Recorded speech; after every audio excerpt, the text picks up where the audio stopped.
Now, the other demo is a little more dangerous. You might want to be careful in the front. First, I have to make sure it's stirred up, so hold on.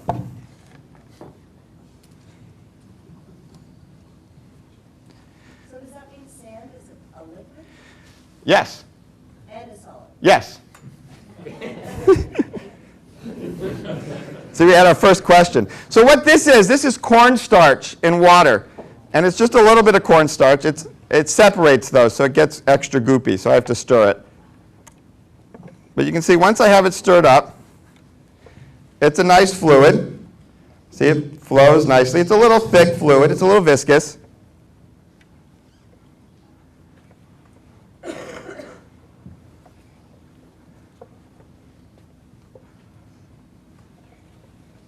Okay, so there it is, nice and fluidy. Now, if I take water, which I'm going to do over there, and I take my metal and I drop it in water, it splashes. Okay? So notice, there's water, nice and liquidy. Here's my cornstarch and water, nice and liquidy. I should probably take my jacket off, but... Oh, I hit the edge, so you might not have believed it. So let's do it again.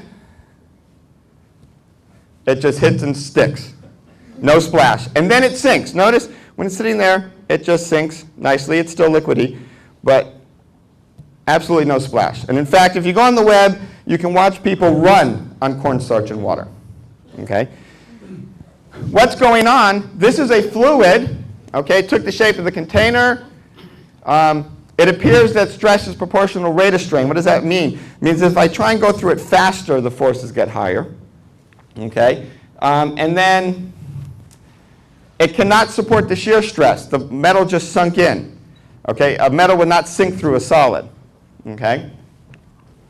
And my last one, which you'll see later, you don't see it here, it will oscillate out of phase. So what was happening here, you can look at this from two perspectives. Okay? This is what we call a shear thickening fluid. Okay? Not only does the forces are proportional to the rate of strain, they get even worse the faster you go. Okay? And it gets so high that the viscosity makes it suddenly act like a solid. Now, these things are very well characterized and have been a long time for engineers. And it's only recently that physicists have gotten interested and messed up the whole game. Okay? Because everyone thinks, okay, this is nice, it's a shear thickening fluid, we understand it, we know what it does. And physicists look at it and say, well, wait. Maybe it's actually doing what my sand did, and it's actually turning into a real solid. Okay? For when you go fast enough, maybe how fast I move through it is like temperature. It's a parameter that I turn, and at some critical point, I have what we call a phase transition, and I'm no longer a fluid, I'm now a solid. Okay? Now, of course, the tricky thing is I have to define what I mean by that, and we're not sure what we mean by a solid anymore, because it's not like the molecular solid where we had crystalline order. It's something completely different. Okay? But we have these examples, and physicists were looking at it from all these different areas and saying, these things are all making these transitions from what we call jam to unjam. And maybe there's some fundamental principle we're missing that would help us understand these things better. Okay?